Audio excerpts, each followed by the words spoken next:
Olá você telespectador, olá você telespectador daqui da TV Cultura Litoral. A partir de agora você acompanha a edição desta sexta-feira, 31 de dezembro de 2021, último dia do ano, do Opinião 2.0. Nós vamos analisar uma retrospectiva do ano. O comentarista, o advogado Roberto Mohamed, vai analisar com você alguns dos principais acontecimentos do ano, em nível nacional, em nível regional, em nível internacional. Em nível regional, Mohamed, eu tenho a impressão que o acontecimento político de maior repercussão no ano foi a prisão em agosto do prefeito de Guarujá, Walter Suman, pela Polícia Federal, acusado de desvio de mais de 100 milhões de reais de verbas da saúde. O secretário de Educação, Marcelo Nicolau, foi preso junto com ele. Em novembro, a Câmara Municipal de Guarujá rejeitou o pedido de impeachment do prefeito. Boa tarde. Boa tarde, Paulo. O que aconteceu foi o esperado, né? A Câmara barganhou, exigiu a parte dela. Eu acho que eles ficaram chocados com o fato de que ele ganhou sozinho. E fez o que era previsível, né? A Câmara do Guarujá é muito parecida com o CDP. Então, acabou que o resultado era o esperado, porque houve o acerto de tudo e vai continuar tudo como está. Mas eu duvido que o Suman consiga eleger seu sucessor. Eu acho que a carreira política dele, que era muito promissora, foi para o espaço. Ele sucumbiu à tentação, porque é uma coisa muito escrachada o que aconteceu. E eu acho que é a justiça que vai determinar o futuro político do Suman. A Câmara de Guarujá, obviamente, não vai fazer isso. Isso não me surpreendeu, nem um pouco. Os analistas daquele dia da votação, aqui do Opinião 2.0, eram o Ribas Aidan e o Ronaldo Serápicos. Os dois também previram, como você, que o pedido de impeachment seria rejeitado. Para mim foi uma surpresa, porque a partir do momento em que as provas eram muito fortes apresentadas pela Polícia Federal, eu vejo, como você, o prefeito Walter Suman como um zumbi político, né? Qual é a condição que ele tem de administrar a cidade depois daquelas imagens que foram mostradas? Justamente, agora ele é refém da Câmara do Guarujá, definitivamente. Então agora vai ter vereador mandando, desmandando e mandando prender, mandando soltar. E ele, para governar, vai ser muito difícil. Um outro acontecimento político que tem relevância aqui na Baixada Santista é que o ex-prefeito, por 5 vezes, prefeito de Praia Grande, Alberto Mourão, além de ter 5 eleições, ele elegeu 3 vezes o sucessor, tanto o Ricardo Yamauchi na década de 90, como o Roberto Francisco na primeira década desse século, como agora a Raquel Kine. Ele anunciou a saída do PSDB, o Mourão, que foi apoiador da candidatura do João Dória. Anunciou a saída do PSDB e o destino provável dele é o MDB e uma candidatura a deputado federal. Ele está seguindo o roteiro habitual dele. Ele percebeu que seria difícil uma eleição pelo PSDB e ele vai buscar o melhor caminho. Mourão, que eu sempre declarei aqui, que gosto muito dele, é uma pessoa que não foge do debate, é um político que é muito afável, mas desde o último dia de mandato dele, quando ele liberou as praias, foi o único prefeito da cidade, e que hoje é seguido pela sua sucessora, que faz a mesma coisa, o único município da Baixada, o único município integrante do Condesb que liberou o Réveillon na praia. Ela tem personalidade? Não vou dizer aqui o que eu acho que ela é, mas é inacreditável o que ela ofende a todos os prefeitos, mas dá para entender por quê. Hoje ela foi massacrada no Jornal da Bandeirantes, FM. Inclusive ia dar entrevista para a Band News e cancelou, que essa é normal que ela faz, né? Ela agenda aqui, não vem e faz assim. O problema dessa senhora é que a responsabilidade do depois não é dela. Como não foi a do Mourão no último dia de mandato dele. E só conseguem fazer isso porque o Ministério Público é omisso na Baixada Santista. Eu não entendo essa omissão do Ministério Público. Vejam bem, se prevêem 1 milhão de pessoas na Praia Grande. 1 milhão de pessoas. Praia Grande tem um hospital decente. Esse 1 milhão de pessoas que vai estar exposto a uma taxa de contaminação absurda, não fica na Praia Grande. Volta para São Paulo, para o ABC, para Santos, para as outras cidades do litoral. Para o interior. Para o interior e vão levar a doença. Não é ela que vai arcar com as consequências, Paulo. Não é ela. É fácil dizer que é valente. No programa do Zaidan, aqui na emissora, de manhã, ela disse o seguinte: mas se pode liberar barzinho, por que não pode liberar praia? Será que essa pessoa... será que se ela tivesse feito psicotécnico antes de ser eleita prefeita ou candidata, eu acho que devia ter. Ela passava? Como é que você vai comparar uma aglomeração de 50 pessoas com 1 milhão de pessoas na faixa de areia? Eu acho que ela não passava no psicotécnico. Sorte dela que não tem para ser prefeito de uma cidade. É uma coisa inacreditável. Inacreditável o presente que o Mourão deu para a Praia Grande e que ainda vai durar mais 2 anos. Mais 3. É uma pena. 3 anos. Mais 3 anos. Agora, ainda no plano regional, uma notícia surpreendente que a gente criticou muito aqui durante o ano, principalmente você, é o anúncio pelo governo federal, que deve se concretizar em 2022, da privatização da Autoridade Portuária de Santos. A operação portuária já é 100% privatizada, todos os terminais são empresariais, então a operação é privada. O governo federal anunciou a privatização da Autoridade Portuária antiga Codesp. Paulo, eu duvido que a justiça deixe passar. Mas no Espírito Santo já está marcado o leilão. Então, mas não vai passar. Porque a União está privatizando algo que ela não pode privatizar, porque exercer a autoridade portuária é indelegável. É como privatizar a fiscalização. Isso não existe. Qual é a atividade da Codesp? É mais ou menos, que agora mudaram o nome, é mais ou menos o seguinte. O que a Codesp faz hoje? Ela é o síndico do porto. Ela não tem outra função. Ela não é operadora, não compra e vende nada. Ela é o síndico do porto.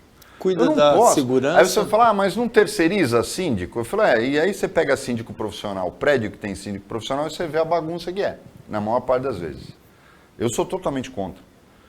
Ninguém pode abrir mão da responsabilidade de gerir seu negócio. E nesse caso a Constituição proíbe. Então, eu não acredito nesses leilões, Paulo. Pode estar marcado, não aconteceu. Você privatizar um porto inteiro, por exemplo, um que eu conheço bem que é pequeno, Cabedelo ou Ilhéus, são portos pequenos, em que a função de autoridade portuária e operadora se confunde, porque param 4 navios ao mesmo tempo, Cabedelo um pouco mais. Itajaí, né? Itajaí é pequeno. Quando você privatiza tudo. Você não precisa ter 2, 3 operadores. Um só opera, mas aí ele é operador, mas é fiscalizado pela Secretaria de Portos. No caso de Santos, nós estamos falando de um outro mundo. Você está falando do maior porto do Brasil. Aí você não pode fazer isso. Quem fiscaliza todos os operadores nas 2 margens é a autoridade portuária, entenda-se Codesp, hoje chamada Santos Port Authority. Nome chique para a mesma vagabundagem. Quando você tem esta função de fiscalizar, eu vou privatizar o quê? Eu vou privatizar o cara que faz o contrato de arrendamento e fiscaliza o pagamento desse arrendamento. Ou seja, eu vou contratar uma administradora de imóveis para administrar meus imóveis. É mais ou menos isso que está se fazendo. Vindo do Paulo Guedes, eu não me surpreendo com mais nada. Esse homem é um câncer na economia. Porque ele é irresponsável, ele é incompetente, ele não tem noção de nada do que ele faz. privatizar aquilo que é função do Estado, eu espero que a Justiça Federal não permita isso. Agora é interessante, tanto no caso do Mourão, como no caso da privatização da operação portuária em Santos, a gente tem um período de 30 anos aproximadamente, né? O primeiro mandato do Mourão é 93, 93 também é o plano de modernização dos portos, né? Aqui a privatização da operação portuária. O cenário dos dois é altamente positivo. Praia Grande fez uma revolução nesses 30 anos de Mourão, praticamente, né? Quase 30 anos. E o Porto, o cenário hoje é completamente diferente. Embora nos últimos anos a gente tenha saída de um player como a Libra, entrada da Eldorado Celulose, tem gigantes como a BTP, como a Santos Brasil, a Embraport, né? Que agora mudou de nome, é DP World, né? Mas o investimento privado no Porto de Santos, faltava investimento público para a modernização do porto. E a revolução em Praia Grande, a gente olhando pelos 30 anos, são fenômenos interessantes de analisar, não é? São fenômenos interessantes pelo seguinte, resultado positivo, não tem dúvida. O Mourão foi um grande... gestor. Não só, ele foi corajoso e foi visionário, não dá para negar isso. E o Mourão... É muito curioso isso, né? Se você comparar Praia Grande e Guarujá, Guarujá era a cidade turística de ouro e Praia Grande é de bronze. Para Praia Grande eram os turistas de classe média baixa que vinham fazer o popular turismo da farofa. Lembra da música, né? O Guarujá era a cidade de ouro, Jardim Acapulco... os condomínios de luxo, Iporanga, e era a cidade top da Baixada Santista. Hotéis milionários, caríssimos. Aí, Rui Gonzalez, no Guarujá, Mourão na Praia Grande. Um destrói a cidade do Guarujá, começa um processo de destruição da cidade do Guarujá, um prefeito que acabou sendo, inclusive, preso. E o Mourão, em contrapartida, justamente no momento em que o Guarujá começa a ter o seu papel diminuído como polo turístico, Praia Grande começa a ter o seu.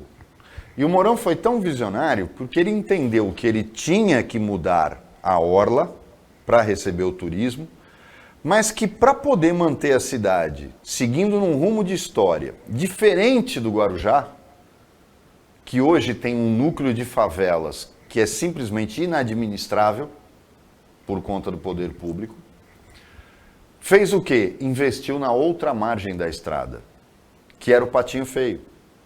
E é o problema de todas as cidades do litoral sul. O que o Mourão fez? Obras gigantescas de drenagem, asfalto, luz elétrica, urbanização. Ele lembrou do outro lado. Então o que o Mourão fez? Ele impediu a proliferação de favelas na outra margem, fazendo com que a cidade tenha problemas de segurança ainda, tem muitos problemas de segurança. Mas o que teria sido a Praia Grande se o Mourão não tivesse entendido no momento, principalmente no segundo mandato dele, quando ele volta depois do Yamauchi, que ele tinha que olhar para a outra margem, porque ele tinha que segurar a favelização da outra margem, e conseguiu. Então, esse papel do Mourão, essa visão do Mourão, é inquestionável. Eu questiono os métodos do Mourão. O que ele faz? Ele gasta tudo que ele pode e o que ele não pode durante o mandato dele, aí ele elege um sucessor, quase sempre incompetente, com exceção do Yamauchi, que era vice dele e era uma pessoa excepcional, mas que teve que ficar pagando as contas do mandato dele. Aí ele vai a deputado federal, fica 2 anos, porque ele se elege porque ele está com auge de aprovação como prefeito, se elege depois de 2 anos, fica 2 anos só como deputado, normalmente de baixo clero, porque ele é de baixo clero, ele é totalmente irrelevante lá, porque ele não quer ser deputado. Aí ele volta como salvador da pátria, porque ele botou alguém lá que não fez nada. É eleito, aí já veio a reeleição, ele ficou 8 anos, aí ele coloca o Roberto Francisco, como prefeito que tirava férias no Réveillon, quando a Praia Grande está lotada, e tirava férias no Carnaval, para vocês verem o nível do cidadão. Esse cara fica 4 anos, novamente o Mourão faz o mesmo processo, ele elege o sucessor, aí o primeiro ano ele apoia, no segundo ano ele começa a ciscar, no terceiro ele briga, no quarto ele rompe e sai candidato. Aí volta dizendo que vai botar a cidade nos eixos. Foi eleito de novo, ficou mais 8 anos. Aí elege um poste, e o pior, um poste teimoso, que vai fazer a mesma coisa.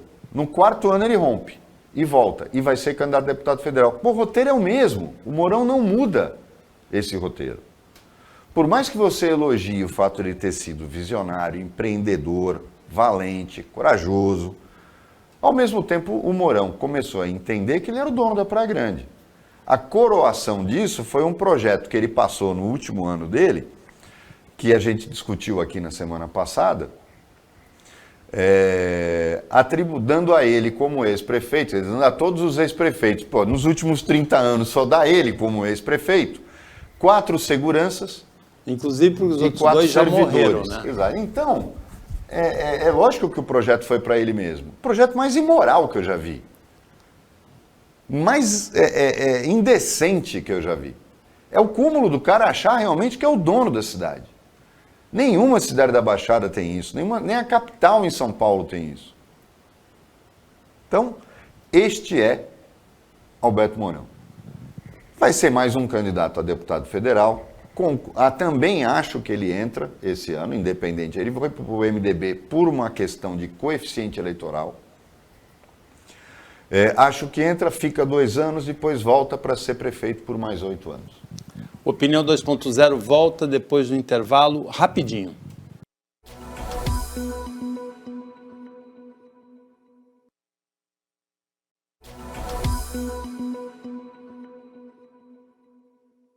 Voltando com a Opinião 2.0 desta sexta-feira, último dia do ano, a gente analisa aqui com o Roberto Mohamed alguns dos principais acontecimentos do ano.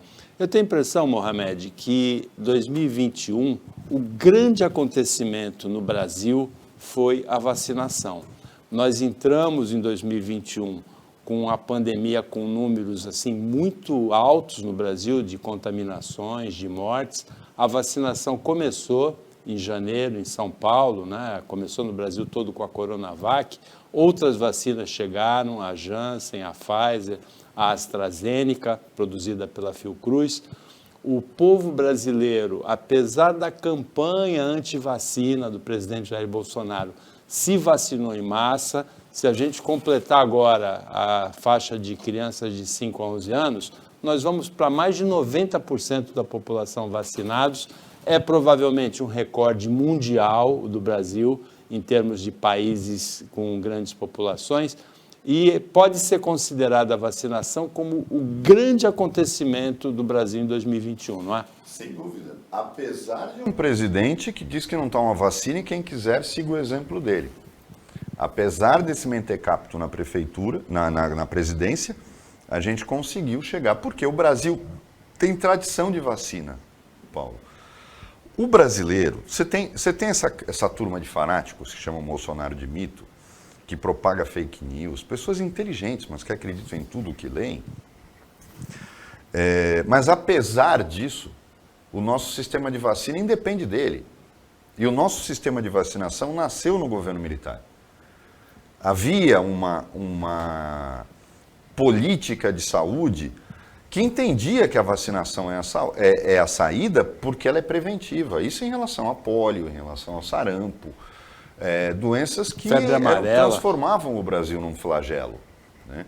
Infelizmente, a gente permitiu que esse movimento antivacina americano, que é uma coisa ridícula que a gente já explicou aqui, que tem a ver culturalmente com aquele miolo americano, do território americano, viesse para cá por conta desse mentecapto e dos filhinhos dele que são americanófilos.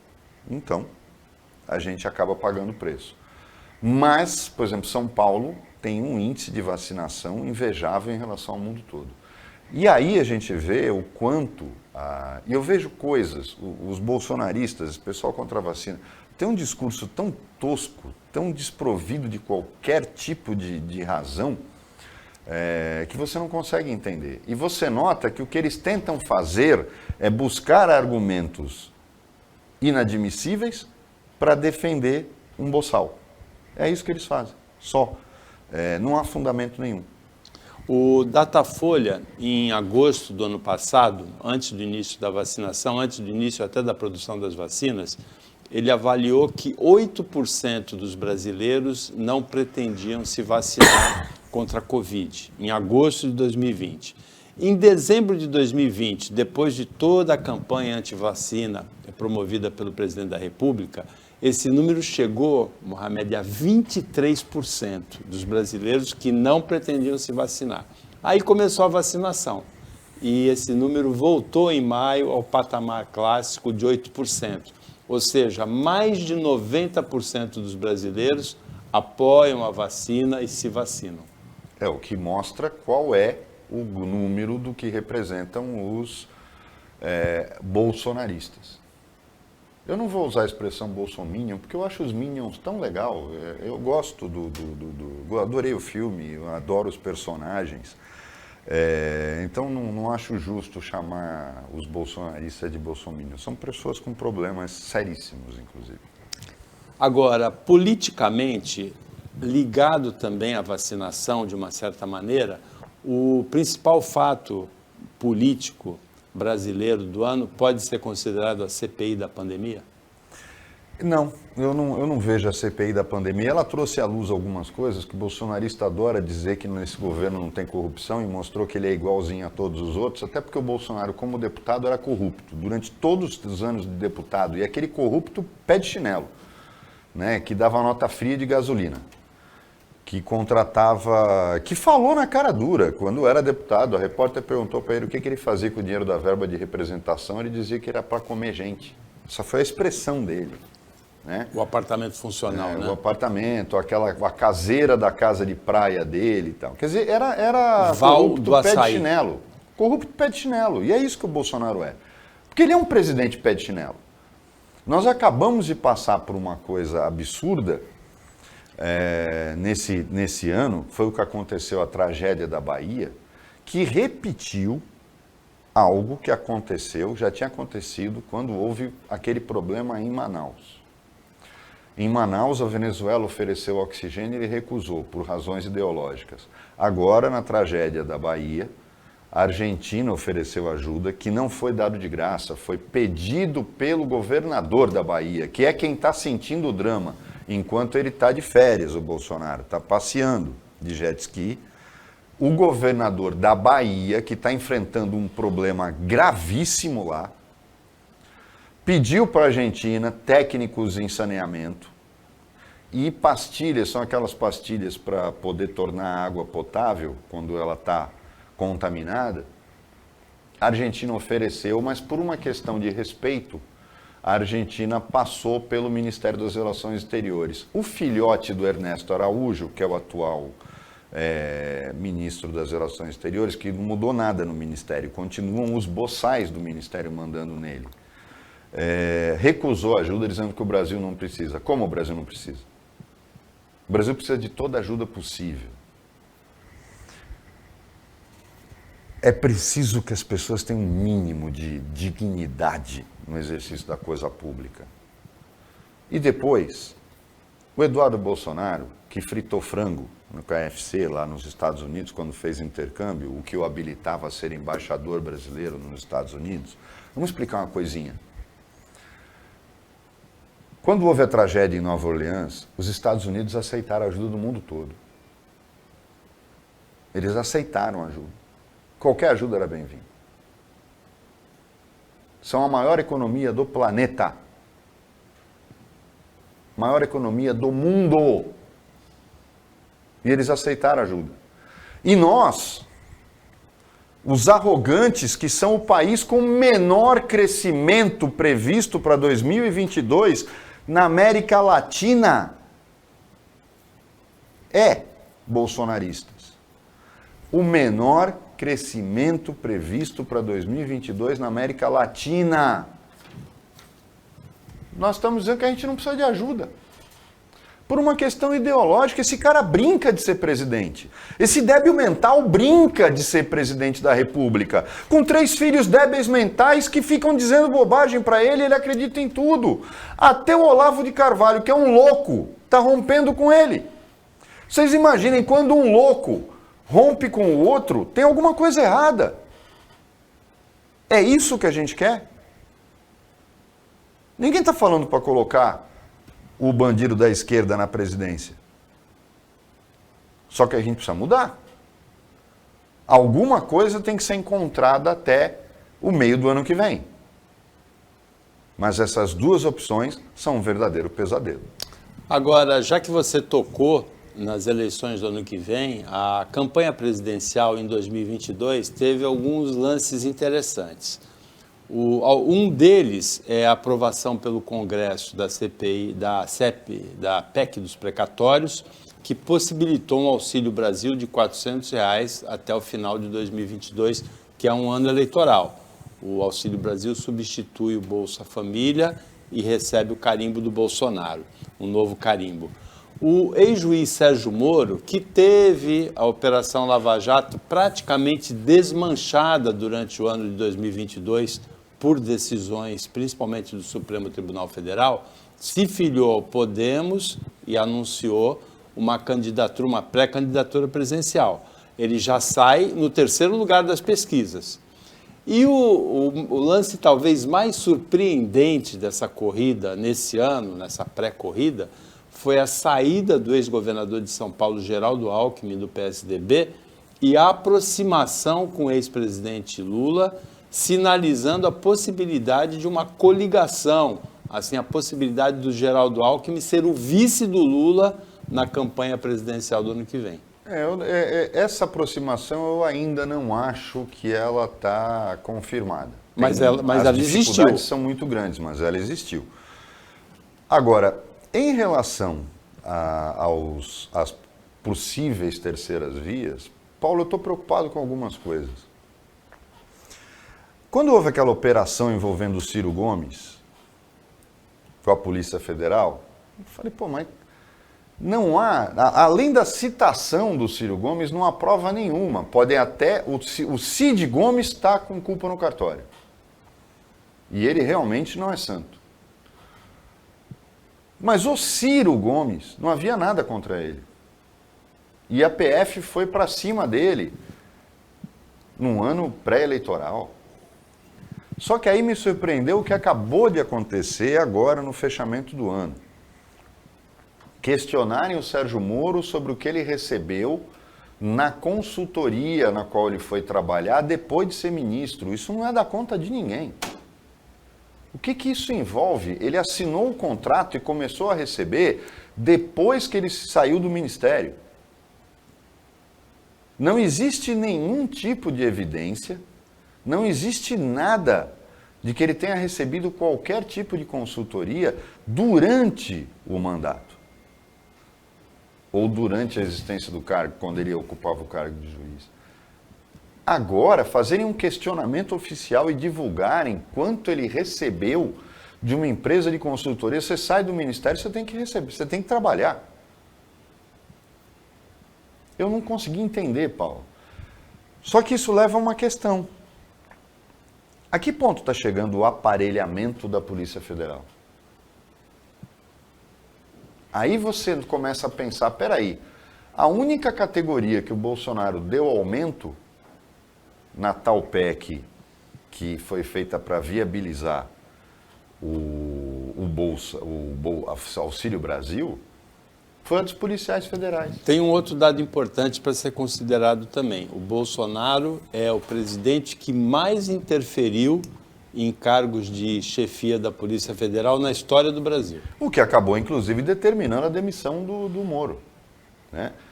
E todo superintendente da Polícia Federal que ousa investigar alguém do governo é destituído. Foi isso que aconteceu. Nem o governo Lula, nem o governo Dilma fizeram isso. Então, isso me preocupa. O quanto ele está aparelhando, ele primeiro tentou aparelhar as Forças Armadas, não conseguiu. Eu já disse aqui que ele não tem o apoio das Forças Armadas. Ele tem meia dúzia de militar de pijama do lado dele. Mas alguns eles não conseguiu comprar. O Barra Torres é um, que é o da Anvisa, o almirante. Ele não conseguiu comprar o cara. E tem muita gente nas Forças Armadas que ele não consegue comprar. Mas ele está fazendo um aparelhamento na Polícia Federal que dá medo. Dá medo, Paulo. Porque a Polícia Federal não pode se transformar numa polícia política. Ainda dentro dos lances da campanha presidencial, tem relevância a prévia do PSDB que escolheu João Dória como pré-candidato? Não, porque era uma carta marcada. Você lembra que quando você perguntou aqui, eu falei que a candidatura do Leite lá do Rio Grande do Sul era balão de ensaio que não ia acontecer. E do Arthur o Dória Virgílio é o também. candidato, o Dória é o candidato do PSDB, não tem sombra de dúvida. Ele acredita que ele consegue fazer a mesma coisa que ele fez na eleição da prefeitura e na eleição para governo do estado, em que ele sai de um patamar baixo e começa a subir, esquecendo que o Brasil é diferente de São Paulo, do estado de São Paulo é diferente da cidade de São Paulo. O tipo de eleitorado é diferente.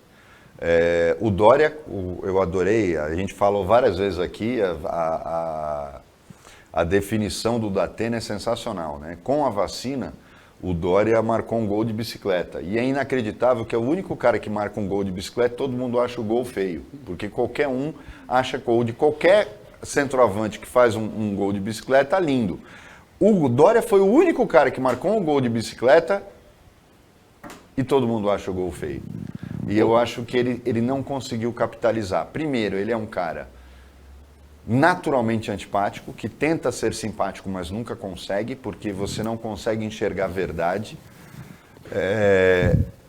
A demagogia dele não está dando certo, porque ele está se perdendo. Aquelas cenas de dancinha que ele tem protagonizado na internet, aquilo não está sendo bom para ele, porque não combina com ele.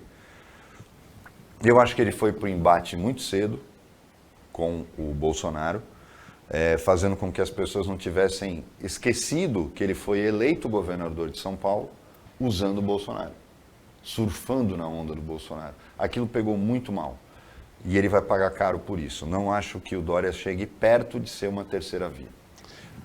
O Opinião 2.0 volta para o último bloco e o intervalo é rapidinho.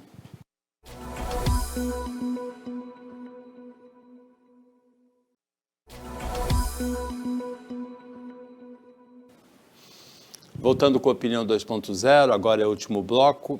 Hoje, último dia do ano, 31 de dezembro, sexta-feira, o Roberto Mohamed analisa os principais acontecimentos do ano com você.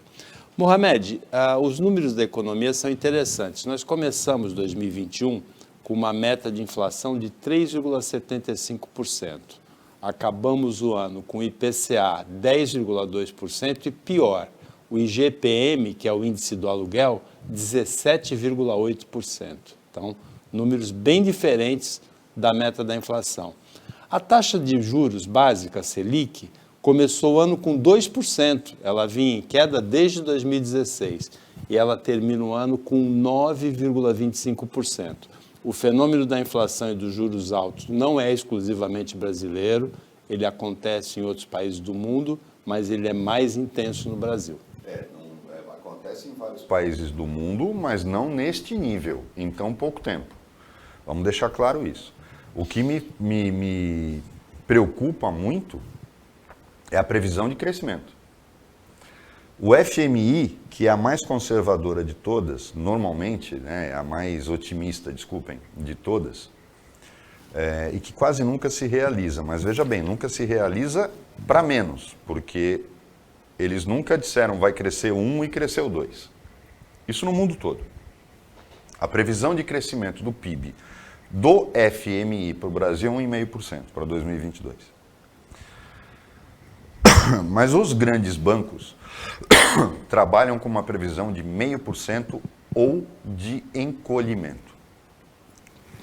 Vejam bem, aquela que quase sempre erra, que é a do FMI, prevê 1,5%. 1,5% já é abaixo da Argentina, do México, do Chile, do Peru, da Colômbia, do Equador. Tem alguma coisa errada, né? Só que os grandes bancos, nós não estamos falando do Itaú e do Bradesco. Nós estamos falando do Bank of America, nós estamos falando dos grandes bancos americanos, ingleses, franceses e alemães. Trabalham com uma previsão de que o Brasil vá, no máximo 0,5% de crescimento, com a grande possibilidade de encolher, ou seja, PIB negativo, crescimento negativo. Aí a gente ainda vem alguém elogiar a política econômica disso? Não. Isso mostra um ministro da Fazenda absolutamente perdido, completamente sem nenhuma visão de futuro. E quando todo mundo me perguntou, principalmente no mês de novembro para cá, todo mundo tem me perguntado quais são as suas perspectivas, as suas expectativas para 2022, eu sempre digo, muito piores do que foi 2021. A gente não resolveu o problema de saúde pública e a economia está despencando pela total falta de planejamento. É inadmissível que você tenha um governo que não enfrente o Congresso, muito pelo contrário, se torne refém dele, e aí você vai dizer, mas quem não enfrenta o Congresso não consegue governar. Será que se o presidente não falasse tanta bobagem e não buscasse tanto confronto, ele teria tido que cair no colo do Centrão em 2021? E aprovar um fundo eleitoral de quase 5 bilhões num país que está enfrentando o problema que nós estamos enfrentando? A pergunta tem que ser respondida por quem ainda diz que apoia esse senhor que está na presidência da República. O ano termina com uma queda de renda per capita surpreendente da Venezuela. Um dos fatos mais impressionantes do ano é esse. A Venezuela passa a ser, no final de 2021, ou seja, hoje, o país com a menor renda per capita da América, 1.627 dólares por habitante. Menor do que a do Haiti, que é 1.690. Ele ultrapassou o Haiti na pobreza. A Venezuela tem uma das maiores reservas petrolíferas do mundo, o petróleo ainda é um bem muito precioso. E o mais impressionante, há 10 anos atrás, a Venezuela que fecha o ano com 1.627 dólares de renda per capita, tinha uma renda per capita de 12.100 dólares por ano. Paulo, eu vou falar uma coisa aqui que eu acho que as pessoas vão entender. No século XV, desculpem, no século XVII, a Inglaterra tomou a colônia holandesa que se chamava Nova Amsterdã e a transformou em Nova York. É o que é Nova York hoje. Não foi mais ou menos na mesma época que os holandeses foram expulsos de Pernambuco. Eles tinham a colônia de Nova Amsterdã e tinham a colônia na América do Sul, em Pernambuco. Expulsos do Brasil, a Inglaterra falou, é agora que eu vou, e tomou. Mas as negociações foram grandes, a Holanda também era um império naval, e os ingleses, para não deflagrar mais uma guerra num momento que já era conturbado para eles, a Holanda exigiu o controle sobre o Suriname, que depois passou a ser conhecido, a partir do século XVIII, como Guiana Holandesa, que depois virou Suriname, que era rico em açúcar, que era um bem muito precioso na época. E os ingleses toparam, inclusive achando que ficaram no prejuízo, mas era o melhor. Aí hoje, Nova York é Nova York. fazendo parte das colônias inglesas que se separaram e formaram a maior potência econômica do mundo, e o Suriname continua sendo o Suriname, e que não é independente. É mais ou menos isso que mostra para as pessoas o que a questão do que eu vou falar agora. A Venezuela é um modelo, por incrível que pareça, que habita o sonho do Lula e do Bolsonaro. Com um viés ideológico completamente diferente, o sonho deles era um país onde eles controlassem os militares, a mídia, o judiciário e o legislativo, que é o que o Chávez inaugurou e o Maduro confirmou. E a gente viu o estrago que está. Mas esse estrago em relação à população da Venezuela não veio só agora. Por que ficou fácil para eles manipularem? É um país de um único recurso, Paulo. Eu já disse aqui e pedi que as pessoas, porque a gente, embora o programa não seja ao vivo, as pessoas podem participar dele mandando mensagem, porque a gente dá o feedback depois. Eu gostaria de alguém que lembrasse de uma democracia exportadora de petróleo. Eu não estou falando produtor, porque os maiores produtores de petróleo são os Estados Unidos, que é uma democracia, mas os Estados Unidos consomem mais petróleo do que produzem. Então, eles são importadores. Muita gente confunde. As maiores reservas do mundo estão na Arábia Saudita, mas o maior produtor são os Estados Unidos da América, que são também os maiores consumidores e que conseguem consumir tudo que produzem e têm que importar. E por isso são os maiores importadores de petróleo do mundo. Tirando esse, e tirando a Rússia também, que é uma grande produtora de petróleo, mas tem uma indústria diversificada, são duas perguntas. Qual o país produtor de petróleo que produz alguma coisa além de petróleo e qual democracia é um grande produtor de petróleo? Não existe. Parece até que democracia e petróleo, e que riqueza e petróleo são coisas distantes. Os países árabes e os países africanos que produzem petróleo não produzem mais nada além de petróleo. Nada. Era o caso da Venezuela. O problema desses países é que quando o petróleo cai, ele acaba provocando o quê? Desastres econômicos.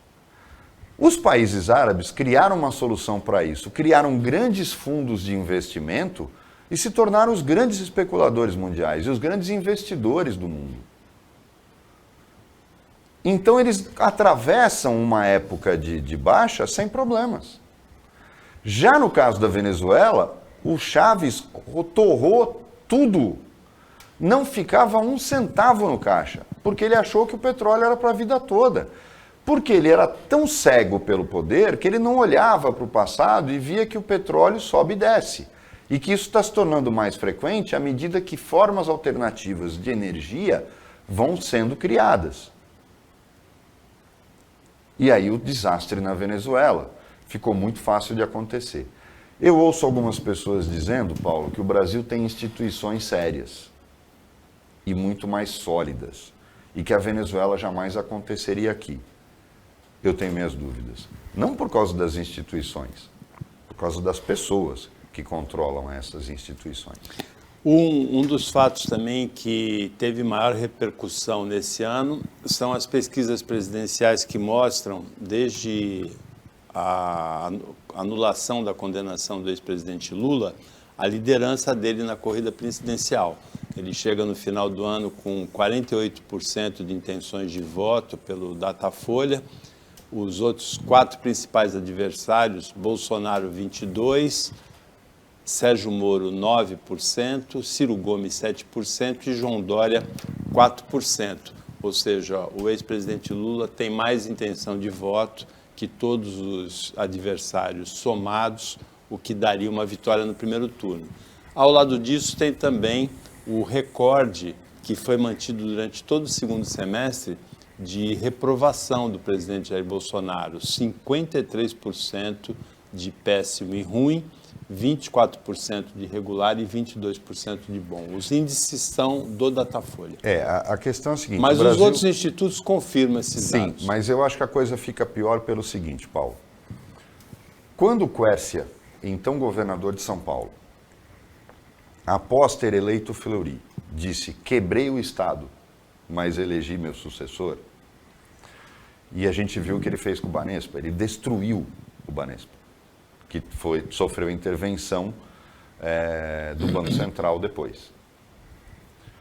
Ele quebrou o Banespa, o Fleury conseguiu manter o Banespa funcionando capenga durante 4 anos, até que, quando o Covas ganhou a eleição, brigou com o governo federal, que era o governo do Fernando Henrique, porque o Fernando Henrique determinou a intervenção no Banco Central, no Banespa, que não tinha mais condição de sobreviver como banco. Era um banco totalmente quebrado, que teria quebrado 4 anos antes, não fosse público. Ele pôde fazer aquilo porque ele era governador do Estado. E ele fez onde ele podia, no banco. Nos dois, na Caixa Econômica do Estado de São Paulo, que depois virou banco com a privatização do Banespa. A nossa Caixa se transformou, nosso banco. E o Banespa, que ele destruiu, simplesmente limpou o Caixa. No governo federal, não dá para fazer esse tipo de coisa. Porque o que acontece? Não há como melhorar a economia sempre é determinante. Não pensem vocês que agora, 4 anos depois, o discurso vai ser em cima de corrupção, se fosse assim, o Moro estava liderando a campanha eleitoral. O discurso da corrupção serviu há 3 anos atrás. O que vai servir desse ano vai ser a economia. Vai voltar a ser a economia. E todo mundo lembra que quando o Fernando Henrique ganhou a primeira em cima do Plano Real e a segunda também em cima do Plano Real, e ganhou no primeiro turno, derrotando o Lula, esse fenômeno vai voltar a acontecer. E o Bolsonaro não tem a menor chance de recuperar a economia. Vai ser tão ruim o crescimento econômico, e o problema é que ele não tem de onde tirar. Porque ele já arrasou com os cofres públicos na negociação com o Centrão. E a tendência é que o Centrão mande mais ainda. E, Paulo, eles são famintos por dinheiro público. O Centrão é aquele ninho de bandidos que seca a fonte. Seca. Porque a responsabilidade não é deles. Eles continuam existindo como Centrão depois. Quem tem a chave do cofre que ficou escancarado para eles, que no caso o Bolsonaro, é que vai pagar o pato. Aconteceu mesmo com o PT. 50%, 60% do que se atribui aos governos do PT foram roubos praticados pelo Centrão. E vai acontecer a mesma coisa agora. E com o cofre vazio, o Bolsonaro não vai ter de onde tirar. Porque se ele tentar tirar do Banco do Brasil, ele tem um corpo técnico no banco que não vai permitir que isso aconteça. Vai vazar escândalo, vai fazer o diabo. Na Caixa Econômica Federal, que seria onde ele poderia fazer, porque ela é uma empresa pública e não tem acionistas, mas tem caguetagem. Existe um corpo técnico na Caixa também que não vai deixar isso acontecer. E o escândalo salta aos olhos. Porque, por exemplo, se você assalta o fundo de garantia, vai faltar dinheiro. E por mais que você compre o TCU, que é muito fácil de comprar, alguém vai berrar. Então, as nossas instituições são diferentes. Não vai dar para fazer isso. Pelo menos, por enquanto, não dá para fazer isso no Brasil. E é por isso que eu acho que o Bolsonaro vai ter dificuldades muito maiores em 2022, Paulo. Por quê? Porque a economia está destruída. E tem um detalhe. Escrevam o que eu estou falando. Eu não errei. 2022, o agronegócio vai deixar de ser a vaca leiteira que ele é. Por conta dessa política ambiental desastrosa que o Brasil implementou. Bom, Mohamed, chegamos ao final da última edição do ano. Feliz ano novo para você. A gente espera estar muito junto em 2022 aqui. Feliz ano novo, Paulo. Eu queria desejar a todos os telespectadores que, apesar de tudo que a gente falou aqui, a gente precisa acreditar. 2022 não vai melhorar, mas vamos começar a pensar em 2023. Os 2 últimos anos passaram voando e esse com certeza vai passar também. E a gente tem a perspectiva de ter um outro ano, pelo menos podendo ter fé de que a coisa vai mudar. Desejamos um feliz ano novo para toda a equipe técnica e de jornalismo, para todos os comentaristas daqui do Opinião 2.0, para todo o pessoal da TV Cultura Litoral e principalmente agradecemos a companhia, a participação, a audiência da telespectadora, do telespectador durante todo o ano de 2021. Esperamos estar juntos com vocês novamente em 2022 e que seja um ano com muito mais realizações, com muito mais saúde, com muito mais paz do que 2021.